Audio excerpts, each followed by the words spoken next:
young man earning 1,500 speaks to buy a Mercedes sparks viral debate.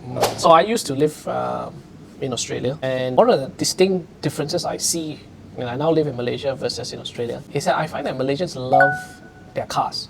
Fine, we need to go. I think it's beyond transportation for Malaysians, and one thing very peculiar I find is that Malaysians love to buy new cars. And it shocks me sometimes because as someone has just entered the workforce, they've just started earning a salary, their first purchase is typically a brand new car, which personally I feel it's very destructive because number one, if you buy a brand new car, it is absolutely a depreciating asset.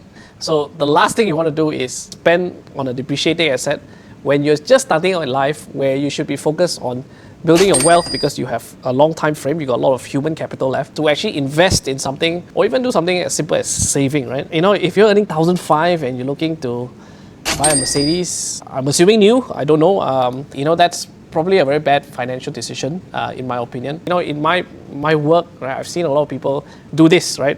They get a job, they first start in the workforce, they buy a brand new car, and then they meet someone, they fall in love, they get married, they buy a home together, and at that age, or maybe they have kids, they're probably about in their 40s, and they're thinking, oh no, you know what?